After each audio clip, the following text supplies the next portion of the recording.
ഇവിടയിൽ സംഭവബഹുലമായിട്ടുള്ള കുറേ വിശേഷങ്ങൾ നടന്നിട്ടുണ്ട്. അതിൽ റഷ്യയുടെ ഷിപ്പ് അമേരിക്ക കടത്തിക്കൊണ്ട് പോയിട്ടുണ്ട്. അതുപോലെ വെനിസുലയുമായിട്ട് ബന്ധപ്പെട്ട വിഷയങ്ങൾ, ഇറാനുമായിട്ട് ബന്ധപ്പെട്ട വിഷയങ്ങൾ, സൗദി യമനിൽ നടത്തിയിരിക്കുന്ന വിഷയങ്ങൾ, ഇങ്ങനെ കുറേ സംഭവങ്ങളുണ്ട്. അപ്പോൾ എല്ലാത്തിനും നമുക്ക് ഓരോന്നായിട്ട് നോക്കേണ്ടതുണ്ട്. അപ്പോൾ അതിൽ നമ്മൾ ആദ്യമേ തന്നെ അമേരിക്ക ഇപ്പോൾ നടത്തിക്കൊണ്ടിരിക്കുന്ന ചില ഡിക്റ്റേറ്റർഷിപ്പ് മാതൃകയിലുള്ള ചില വിഷയങ്ങൾ യൂറോപ്യൻ രാജ്യങ്ങൾ തന്നെ ഇപ്പോൾ പറഞ്ഞിരിക്കുകയാണ്. അതായത് ഈ ഗ്രീൻലാൻഡുമായിട്ട് ബന്ധപ്പെട്ട വിഷയം, ഇതിനെക്കുറിച്ച് നമ്മളൊരു വീഡിയോ ഓൾറെഡി ഇട്ടിട്ടുണ്ട്. ഗ്രീൻലാൻഡ് വിഷയത്തിൽ ചില നിർണായക തീരുമാനങ്ങളും ട്രംപിൻ്റെ ഒരു വലിയ പേജിലുള്ള ട്വീറ്റും വന്നിട്ടുണ്ട്. ഇതിൻ്റെ ഇടയ്ക്ക് സിറിയയ്ക്കുള്ളിൽ ഒരു വിഷയം സംഭവിച്ചിട്ടുണ്ട്. അത് വേറൊന്നുമല്ല, ഈ അബു മുഹമ്മദ് ജലാനി എന്ന് പറഞ്ഞ അവിടുത്തെ ഭരണാധികാരി ഉണ്ടല്ലോ, ഈ പുള്ളിക്കാരൻ അലപ്പോ കേന്ദ്രീകരിച്ച് ഒരു സന്ദർശനം, അവരുടെ മിലിറ്ററി ബേസുമായിട്ട് ബന്ധപ്പെട്ട ഒരു ആവശ്യത്തിലേക്ക് അങ്ങോട്ട് പോയതാണ്.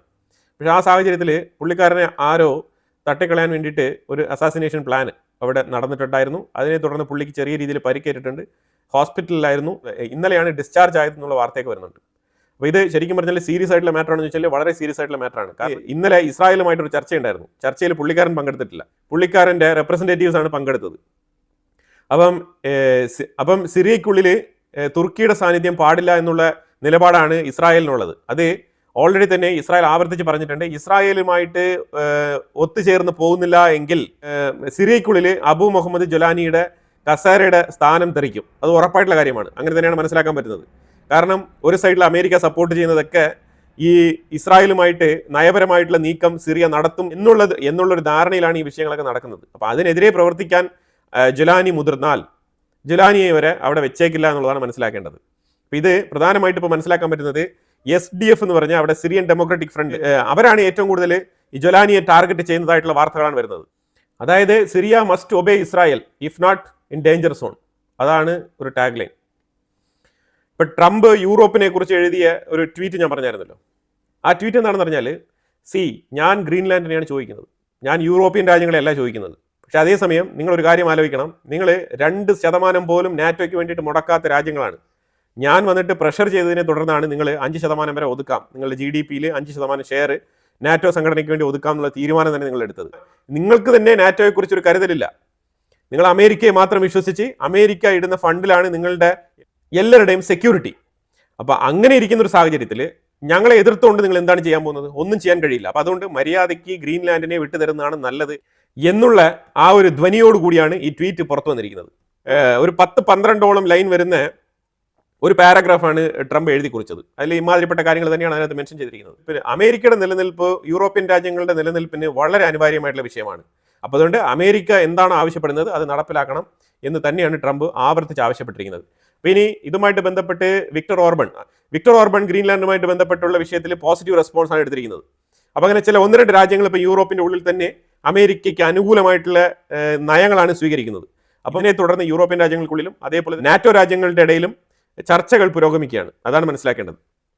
അതായത് നീ എന്ത് വേണേലും ചെയ്തോ, ഗ്രീൻലാൻഡിനെ ഞാൻ എടുക്കും, ഇതാണ് ട്രംപിന്റെ നിലപാട്. അപ്പം ഇന്നലെ നമ്മൾ സൂചിപ്പിച്ചിട്ടുണ്ടായിരുന്നു, വെനിസ്വലയിൽ നിന്നും ഏതാണ്ട് 16ഓളം ഷിപ്പുകൾ ഈ US-ന്റെ ആക്രമണത്തിന് ശേഷം നിക്കോളാസ് മദുറോവിനെ കസ്റ്റഡിയിലെടുത്ത് കൊണ്ടുപോയതിനു ശേഷം വന്ന് ഈ പുതിയ പ്രസിഡന്റ് ചുമതലയേറ്റ് കഴിഞ്ഞിട്ടും വെനിസ്വലയിൽ നിന്നും എണ്ണ കച്ചവടം തകൃതിയായിട്ട് നടക്കുന്നു എന്നുള്ളതാണ് മനസ്സിലാക്കേണ്ടത്. ഇതിനെക്കുറിച്ച് വാർത്ത പ്രസിദ്ധീകരിച്ചത് BBC ന്യൂസ് ആണ്. അതായത് ഒരു രാജ്യത്തിനുള്ളിൽ നിന്ന് പ്രസിഡന്റിനെ എടുത്തുകൊണ്ട് പോയി, അതായത് ആ രാജ്യം ഒരു രീതിയിലും ഒരു കച്ചവടം ചെയ്യാൻ പാടില്ല എന്നുള്ളതിൽ കൃത്യമായിട്ടുള്ള നിലപാട് BBC കൊണ്ട് എന്നുള്ളതാണ് മനസ്സിലാക്കേണ്ടത്. BBC കൃത്യമായിട്ട് ഇതൊക്കെ കണ്ട് വിലയിരുത്തുന്നുണ്ട്. ആ റിപ്പോർട്ടിനെ തുടർന്നാണ് ശരിക്കും അമേരിക്ക ഉണർന്ന് പ്രവർത്തിക്കുകയും പിന്നീട് വെനിസ്വലയ്ക്ക് തന്നെ ഒരു നിർദ്ദേശം കൊടുത്തിരിക്കുകയാണ്. ഇപ്പം താൽക്കാലിക സർക്കാർ അതെല്ലാം ഓക്കെയാണ്, അതിനോടൊന്നും എനിക്ക് യാതൊരുവിധ വിയോജിപ്പുമില്ല. പക്ഷേ 30 to 50 മില്യൺ ബാരൽ അമേരിക്കയ്ക്ക് കൊടുക്കണം എണ്ണ, അത് അമേരിക്ക കച്ചവടം നടത്തും. എന്നിട്ട് ആ പൈസ ട്രംപ് അഡ്മിനിസ്ട്രേഷൻ ഡയറക്റ്റ് ആയിട്ട് ഹാൻഡിൽ ചെയ്യും. ഇതാണ് വെനിസ്വലയ്ക്ക് കൊടുത്തിരിക്കുന്ന നിർദ്ദേശം. കാരണം വെനിസ്വലയുടെ പ്രസിഡന്റ് ഇപ്പം നിലവിൽ അമേരിക്കയിൽ നിന്ന് ഭരിക്കുന്നത് മാർക്കോ റൂബിയാണ്. ഞാൻ ഓൾറെഡി പറഞ്ഞല്ലോ, വെനിസ്വലയുടെ പ്രസിഡന്റ് മാർക്കോ റൂബിയാണ്. അത് നിങ്ങൾ കൃത്യമായിട്ട് മനസ്സിൽ കരുതിക്കോണം. LC റോഡ്രിഗസ് അവിടെ ഉള്ളത് വെറുതെ ഇരിക്കുന്നതാണ്, ജസ്റ്റ് ഡമ്മി പീസാണ്. ഇവർ ഇന്ന് ഒരു കാര്യം ചെയ്തിട്ടുണ്ട്, അതായത് നിക്കോളാസ് മദുറോ ഉണ്ടായിരുന്ന സമയത്തുള്ള എല്ലാ സെക്യൂരിറ്റി ഓഫീസേഴ്സിനെയും അവർ റിമൂവ് ചെയ്തിരിക്കുകയാണ്. അവിടെ നിന്ന് എല്ലാം മാറ്റിയിട്ടുണ്ട്. പുതിയ ആൾക്കാരെയാണ് ഇവരിപ്പോൾ അപ്പോയിന്റ് ചെയ്തിരിക്കുന്നത്. ഇതിന്റെ ഗുഡൻസ് ശരിക്കും പറഞ്ഞാൽ ആ സെക്യൂരിറ്റി ഉദ്യോഗസ്ഥരെ ഇവർക്ക് വിശ്വാസമില്ല. അതാണ് മെയിൻ ആയിട്ടുള്ള കാരണം. ഇതിനകത്ത് തന്നെ പല വിഷയങ്ങൾ വെനിസ്വലയുടെ ഉള്ളിൽ നിന്ന് നമുക്ക് മനസ്സിലാക്കാൻ പറ്റും. അതായത് ഇതിന്റെ അർത്ഥം വേറെ ഒന്നുമല്ല, ഒരു പക്ഷേ ഈ LC റോഡ്രിഗസ് അറിഞ്ഞുകൊണ്ട് തന്നെയാണ് വെനിസ്വലയുടെ പ്രസിഡന്റ് ആയിട്ടുള്ള നിക്കോളാസ് മദുറോവിനെ അമേരിക്ക സ്മൂത്ത് ആയിട്ട് പൊക്കിയെടുത്തുകൊണ്ട് പോയതെന്നാണ് മനസ്സിലാക്കാൻ പറ്റുന്നത്. കാരണം ഇവർക്കൊരു ഡൗട്ടുണ്ട്, ആ ഡൗട്ട് വളരെ വ്യക്തമാണ്. അപ്പോൾ ഇവരിപ്പോൾ എടുത്തിരിക്കുന്ന നടപടിയും അതിനെ സൂചിപ്പിക്കുന്നത് തന്നെയാണ്. അല്ലാന്നുണ്ടെങ്കിൽ ഇപ്പോൾ ഇത്രയും സെക്യൂരിറ്റി ഓഫീസേഴ്സിനെ മാറ്റേണ്ട ആവശ്യമില്ലല്ലോ. അപ്പോൾ തീർച്ചയായിട്ടും ഈ സെക്യൂരിറ്റി ഓഫീസേഴ്സിനെ എല്ലാം തന്നെ അമേരിക്ക ബൈ ഔട്ട് ചെയ്തിട്ടുണ്ട് എന്നുള്ളത് ഇവർ പറയാതെ പറയാണ്. അപ്പോൾ രണ്ടിലൊരു വിഷയം അവിടെ സംഭവിക്കുന്നുണ്ട്. അപ്പോൾ അതുകൊണ്ട് തന്നെയാണ് അവർ ഈ സെക്യൂരിറ്റി ഓഫീസേഴ്സിനെ എല്ലാം മാറ്റി നിർത്തിക്കൊണ്ട് പുതിയ സെക്യൂരിറ്റീസിനെ, അവർക്ക് വിശ്വാസമുള്ള സെക്യൂരിറ്റി ഓഫീസേഴ്സിനെ അപ്പോയിന്റ് ചെയ്തിരിക്കുന്നത്. ഇത് നമ്പർ 1 വിഷയമാണ്.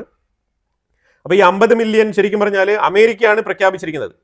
30 to 50 മില്യൺ ബാരൽ എണ്ണ അമേരിക്കയ്ക്ക് തരണം എന്ന് പറഞ്ഞിരിക്കുന്നത്.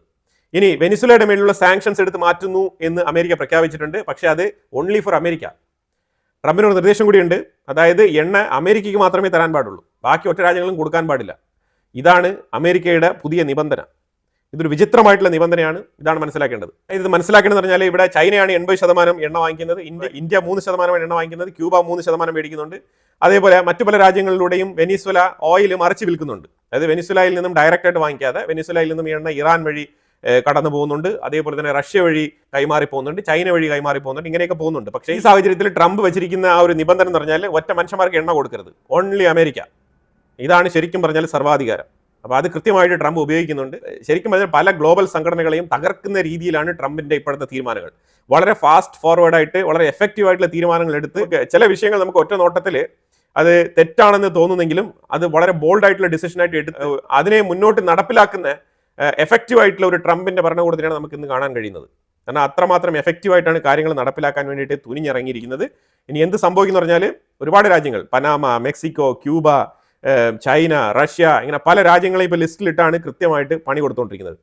ഇന്ത്യയുടെ പേര് എടുത്ത് പറഞ്ഞിട്ടില്ലെന്നേ ഉള്ളൂ, പക്ഷേ ഇന്ത്യക്ക് പണി കിട്ടുന്നുണ്ട്. അതാണ് മനസ്സിലാക്കേണ്ടത്. അതിന് പ്രധാനപ്പെട്ട കാരണം ബ്രിക്സ്. ഈ ബ്രിക്സിനെ എയിം ചെയ്തുകൊണ്ടാണ് കൃത്യമായിട്ട് ട്രംപിന്റെ അഡ്മിനിസ്ട്രേഷൻ നീങ്ങുന്നത്. അത് ബ്രിക്സിനെ തകർക്കുക, അതാണ് അവരുടെ ലക്ഷ്യം. എനിവേ നമുക്ക് നോക്കിയിരുന്ന് കാണാം.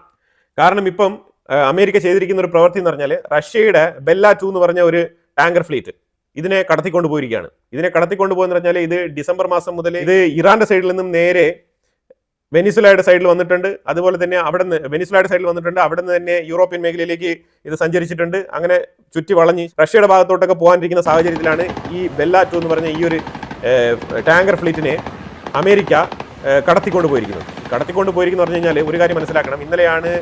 ഇന്നലെയാണ് ഫിൻലാൻഡ് ഒരു ഷിപ്പ് കടത്തിക്കൊണ്ട് പോയത്. അത് കഴിഞ്ഞിട്ട് ഇപ്പോൾ ബെല്ല 2 എന്ന് പറഞ്ഞാൽ ഒരു ഷിപ്പ് അമേരിക്ക കടത്തിക്കൊണ്ട് പോയിരിക്കുകയാണ്.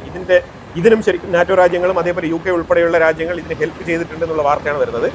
ഇനി ഇതിനകത്ത് മനസ്സിലാക്കുന്നത് പറഞ്ഞാൽ ഇതിനകത്ത് ഏതാണ്ട് 50 മില്യൺ ബാരൽ കപ്പാസിറ്റി ഉണ്ട് ഈ ബെല്ല 2 എന്ന് പറഞ്ഞ ഈ ഒരു വെസലിന്. കപ്പാസിറ്റി മാത്രമല്ല അതിനകത്ത് ഓയിലും കൂടി ഉണ്ടെന്നാണ് മനസ്സിലാക്കാൻ പറ്റുന്നത്. ഇതിനെ തുടർന്ന് കരീബിയൻ സീയുടെ അടുത്ത് സോഫിയ എന്ന് പറഞ്ഞ ഒരു ഷിപ്പും കൂടി അമേരിക്ക ഇന്നലെ കടത്തിക്കൊണ്ട് പോയിട്ടുണ്ട്. അപ്പോൾ ടോട്ടലി അമേരിക്കയുടെ പക്കൽ ഇപ്പോൾ 5 ഫ്ലീറ്റുകളാണ് കൈവശമുള്ളത് ഇങ്ങനെ അടിച്ചുകൊണ്ട് പോയത്.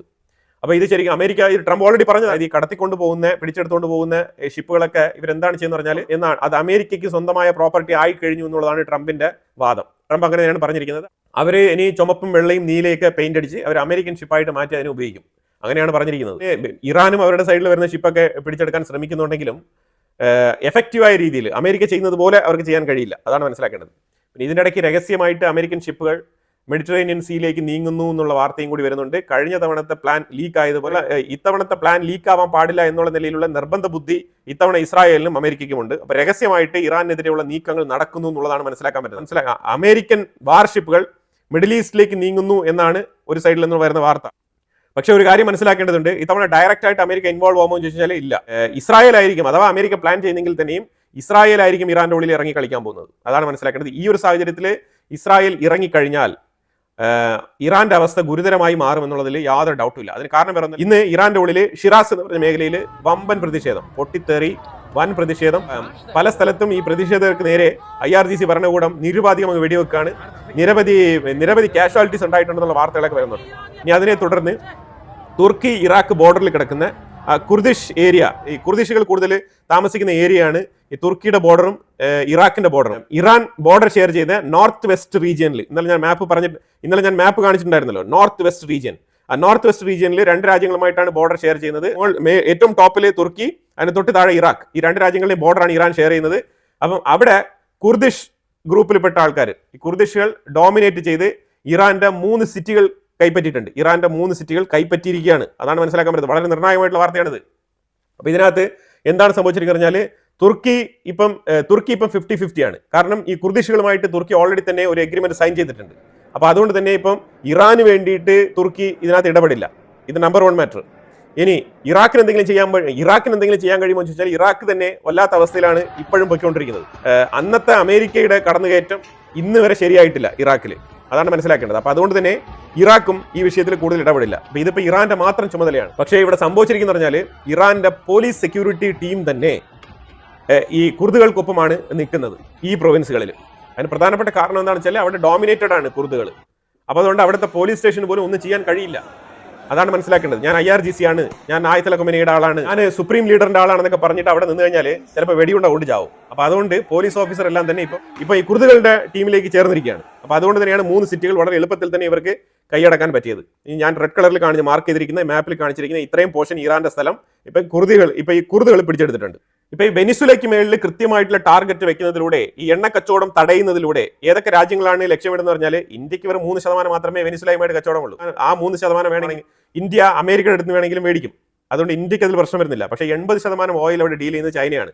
ചൈനയെ ക്രാക്ക് ഡൗൺ ചെയ്യാന്നുള്ളതാണ് പ്രധാനപ്പെട്ട ലക്ഷ്യമായിട്ട് അമേരിക്ക മുന്നിട്ടിറങ്ങിയിരിക്കുന്നത്. അതായത് ഇത് മാത്രമല്ല, അത് കഴിഞ്ഞാൽ നേരെ റഷ്യയും കൂടെ ടാർഗറ്റ് ചെയ്യുന്നുണ്ട്. ഈ റഷ്യയോടൊപ്പം എന്നുള്ള നിലയിൽ ഉക്രൈനെതിരെ നിലപാടെടുക്കുന്ന ആ ഒരു അജണ്ടയൊക്കെ ട്രംപ് കാണിക്കുന്നെങ്കിലും അത് റഷ്യയുമായിട്ട് മറ്റു പല മേഖലകളിലും കച്ചവടം ഉറപ്പിക്കാനുള്ള തത്രപ്പാടാണ്.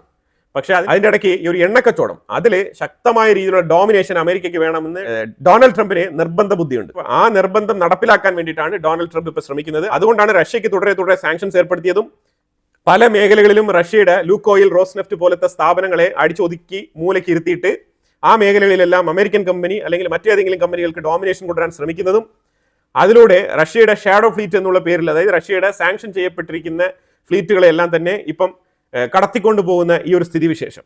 റഷ്യയുടെ അന്തർവാഹിനി ഈ ഒരു മെസ്സേജ് കേട്ടിട്ട് ആ പരിസരത്ത് നീങ്ങി വരുന്നതിന് മുന്നേ അമേരിക്കൻ ഭടന്മാർ ശരിക്കും എങ്ങനെയാണോ നിക്കോളാസ് മദ്രാവിന്റെ വീടിന്റെ മേളിൽ ഇറങ്ങിയത് അതേപോലെ മാസ്മരികമായ രീതിയിൽ കൃത്യമായിട്ട് ഹെലികോപ്റ്റർ കൊണ്ടുവന്ന് ആ ഒരു ഫ്ലീറ്റിന്റെ മേളിൽ ഇറങ്ങി കൃത്യമായിട്ട് ആ ഷിപ്പിനെ കൺട്രോളിലെടുത്ത് കൊണ്ടുപോകുന്ന സ്ഥിതിവിശേഷമാണ് ഉണ്ടായത്. റഷ്യയുടെ അന്തർവാഹിനി അവിടെ എത്തിയപ്പോഴത്തേക്കും അവിടെ ഒന്നും തന്നെ കാണാനില്ല. അതായത് റഷ്യയുടെ എണ്ണ വ്യാപാരത്തിനെയും തടയാൻ വേണ്ടിയിട്ട് അമേരിക്ക ശ്രമിക്കുകയാണ്.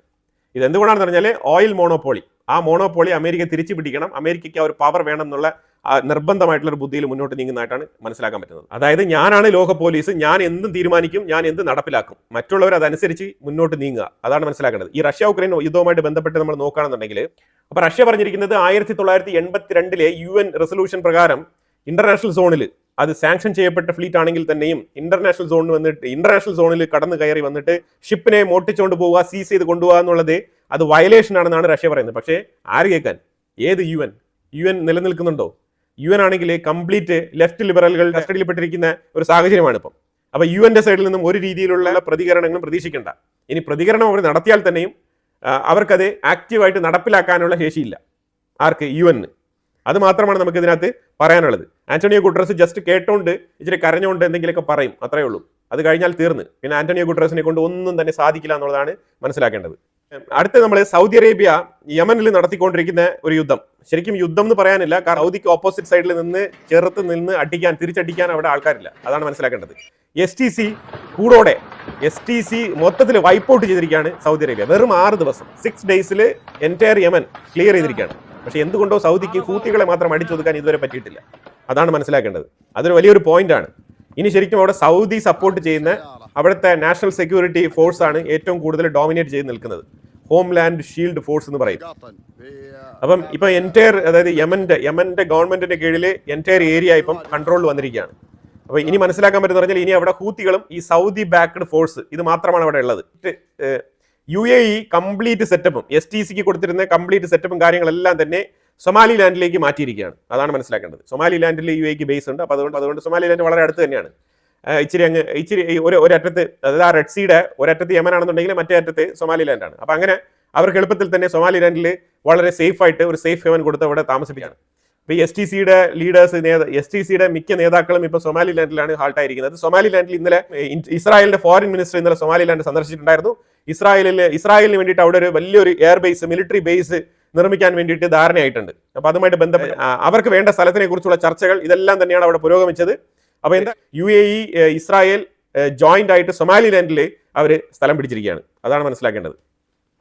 പക്ഷെ അതേസമയം സൗദി അറേബ്യ സൊമാലിയയുമായിട്ട് കൂടുതൽ ടൈപ്പ് വയ്ക്കാൻ ആഗ്രഹിക്കുന്നു എന്നുള്ളതും കൂടി ശ്രദ്ധിച്ച് നോക്കേണ്ട ഒരു വിഷയമാണ്. ഞാനിവിടെ വെച്ചിരിക്കുന്ന മാപ്പ് കണ്ടു കഴിഞ്ഞാൽ മനസ്സിലാക്കാൻ പറ്റും. ഇത് എക്സാജറേഷൻ അല്ല, ക്ലിയർ ആയിട്ട് ആദ്യമേ STCക്കാണ് ഏറ്റവും കൂടുതൽ ഡോമിനേഷൻ ഉണ്ടായിരുന്നത്. അതാണ് നമ്മൾ ഇവിടെ യെല്ലോ കളറിൽ കാണിച്ചിരിക്കുന്നത്. പിന്നീട് വെറും 6 ദിവസം കഴിഞ്ഞ് നിങ്ങൾ നോക്കൂ, എൻറ്റയർ ഏരിയ ഗ്രീൻ ആയിട്ട് മാറിയിരിക്കുകയാണ്. ഈ green colour entire area Saudi ഇപ്പൊ കസ്റ്റഡിയിൽ വെച്ചിരിക്കുന്ന ഏരിയയാണ്. ജസ്റ്റ് 6 ഡേയ്സ് കൊണ്ട് നടത്തിയ, ജസ്റ്റ് 6 ദിവസം നടത്തിയ യുദ്ധത്തിലാണ് ഈ ഒരു ഡെവലപ്മെന്റ്. അപ്പൊ ഇതിൽ നമ്മൾ മനസ്സിലാക്കേണ്ടത് പറഞ്ഞാൽ ട്രംപ് എഴുതിയ ട്വീറ്റ് ആണ്, no America no Europe, so just release Greenland. അതാണ് ഇപ്പോഴത്തെ ടാഗ് ലൈൻ. അപ്പൊ എന്തായാലും കുറേ വിഷയങ്ങളാണ് നമ്മൾ വീഡിയോയിൽ പങ്കുവച്ചത്. ഇതിനെക്കുറിച്ചുള്ള അഭിപ്രായങ്ങൾ കമന്റ് ബോക്സിൽ രേഖപ്പെടുത്തുക. കൂടുതൽ വാർത്തകളുമായിട്ട് അടുത്ത വീഡിയോയിൽ വരാം. Thank you so much.